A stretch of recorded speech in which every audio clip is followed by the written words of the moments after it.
Hi, this is Kim from KimberlyKoehler.com. I teach all about creativity and jewelry making and art journaling over at KimberlyKoehler.com, and today I have a jewelry tutorial for you.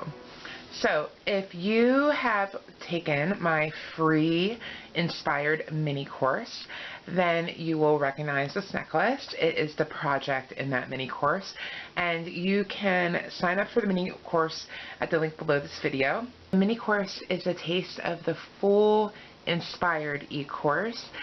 And so the mini course gives you a creativity prompt, which is just a creative activity. And then we do an art journal page where I give you a prompt for that. Then we pull out any ideas from the art journal page, sketch jewelry ideas, and then we make jewelry. I also share a jewelry project. The idea is that you're going to design your own jewelry and come up with your own ideas, but I share a project just in case you feel stuck or to just give you further inspiration. This necklace is very customizable in so many ways, and so you can really make it your own. But today I am going to be showing you how to make a pair of earrings, and they kind of match this necklace, so I just wanted to show you the necklace as well, because this is kind of the inspiration for the earrings, if you will. So without any further ado, let's just get started. I'm going to show you what you'll need. So the first thing you'll need are 2 earring wires. You can pre-purchase them or you can make them yourself. I have tutorials over at my website KimberlyKoehler.com, how to make your own earring wires. It's really simple and quick and easy, and you don't always have to run out to the store and get some. Whenever you want to make a project this way, you can just whip them up whenever you need them. You're going to need 2 beads. So I'm using these 2 beads from the bead chest. They're the same beads that were in the necklace that I just showed you. You can use whatever beads you like. And then you're going to need a charm.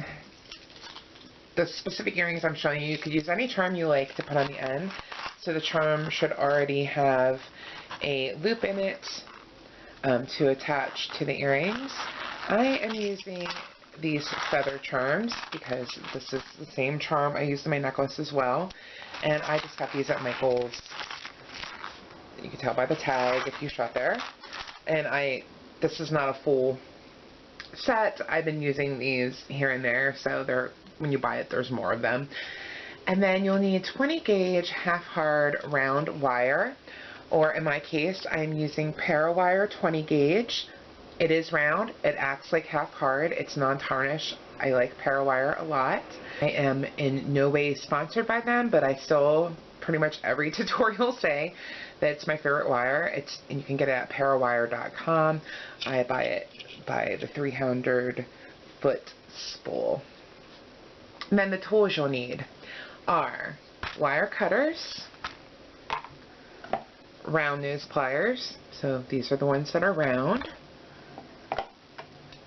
chain nose pliers, or you could use any flat nose pliers that you like. And you may want a pair of bent nose pliers to help with the wire wrapping. They kind of act as an extra hand when you're wrapping. If not, you could use any other flat pliers that you have. So I started by just pulling 2 of the charms off of the chain that I had purchased these on. And I don't know if I mentioned, you just need 2 charms, 2 matching charms. If you want your earrings to match, you want them to be matching. If not, it doesn't matter to me how you choose to make your earrings. And so I'm going to set that aside just momentarily, and now we're going to get our wire. So what I want to do is cut a piece of wire probably about 6 inches long, and what you need to know is if you can use any bead. Mine are round, and they're not that large. You need to think about how heavy the bead and the charms are on your ear. You don't want it to pull your ear. However, beyond that, it doesn't matter what kind of beads, what shape, whatever. This will work with any bead.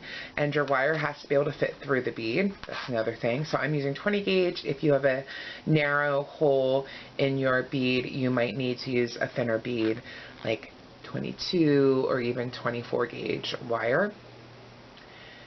And when you cut your wire, you just want a few inches on each side of the bead. So take into account the size of the bead This isn't that big. I don't know, probably about, I don't have my ruler, I'd say about 1/2 of an inch.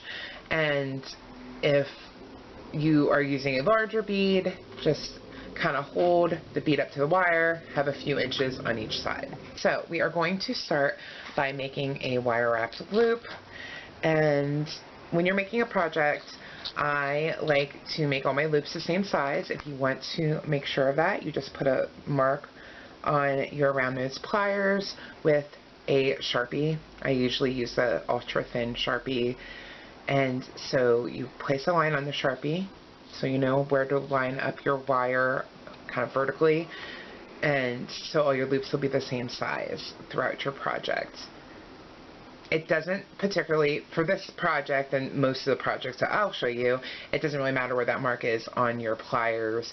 It just matters that you follow it throughout the project. Also, the mark will wear off, you know, after the project eventually. I still have a mark from my last thing I made, but it will wear off eventually, and it's okay because you might want to move it anyway, depending on what project you're working on. So we're going to take the wire, hold it in our round nose pliers, line it up with the line that you placed on your pliers, and you're going to have about 1.5 inches from the top of the wire. And then you're just going to bend the wire down and around one barrel of the pliers to form a loop. Now in this case, I am just going to slide on one of my charms, and you could just complete the loop and then add the charm using a jump ring at the end if you prefer. I'm not going to do that. I'm going to add it right here. And now I'm grabbing my chain nose pliers. So I'm going to hold the loop in my chain nose pliers. This charm's just going to hang off to the side. We're just going to pretend it's not even there. I'm going to go around once, and while I go around with this kind of small, shorter wire, I'm pulling out this longer wire so it's straight. And I'm just doing that to straighten the loop so it's kind of in the center of this longer wire, because you might have noticed it was off to the side. And then I like to change hands, and this is where you might want to use your bent nose pliers. And we're going to go around 2 more times. And if you left a long enough tail, you could probably just use your hands for this. And just keep your wraps tightly close together and just straight. Don't cross over each other.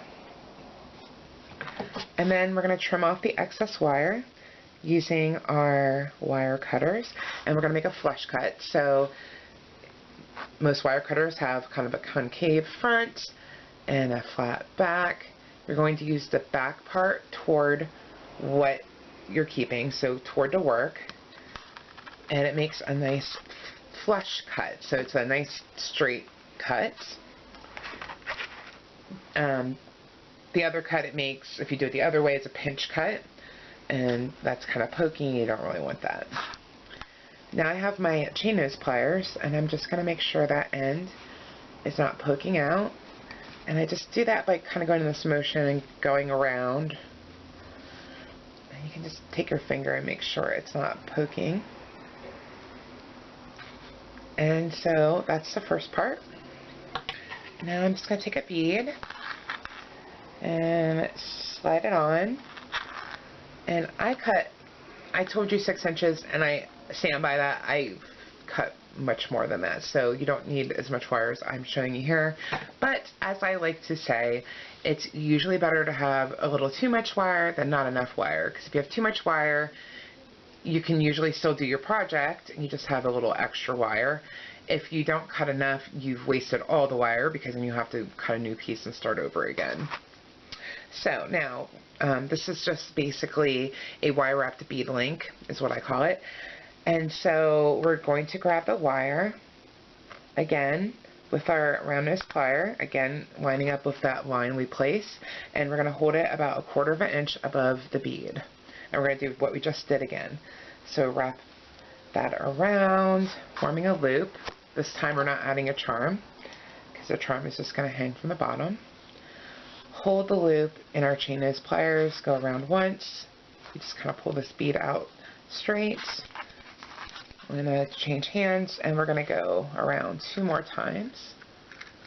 My charm kind of got in the way there. And just make sure we're straight. And again, trim off the excess wire, making a flush cut. And use our chain nose pliers again to just make sure that end is tucked in.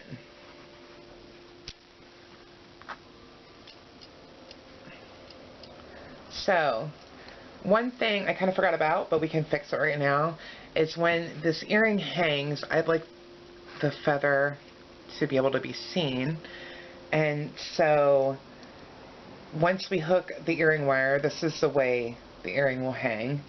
And so the feather's going the wrong way. To fix that, you can just twist this top loop. So I'm just holding it in my chain nose pliers and twisting it. So now, when I hold it, the feather is going the right way.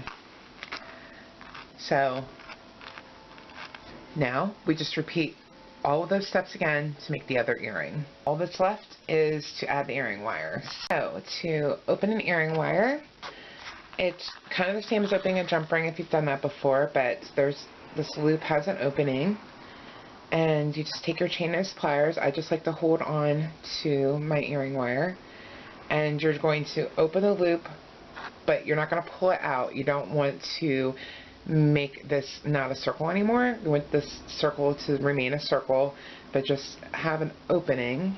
These are tiny earring wires, so I don't know if you can see.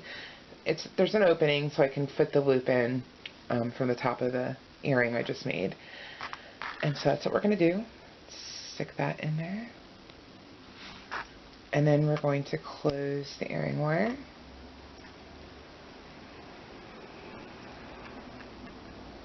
You just kind of do the opposite of opening it. I like to wiggle past the point of it actually closing a couple times. It strengthens the loop, kind of hardens it, and also you can get it kind of to the perfect spot to be closed and have a solid close. So that's one. Pre-open this one. So I'll just place that in.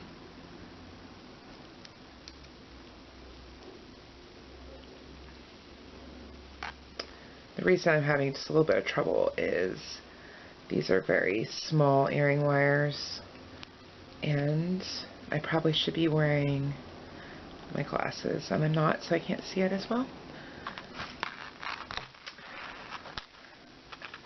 And so these are the earrings. And they go perfectly with my necklace. So if you like making jewelry and you like the idea of getting inspiration from kind of creativity prompts and art journaling, and then pulling out some themes and ideas from your art journal page and creating your own jewelry designs, I encourage you to check out my free inspired mini course.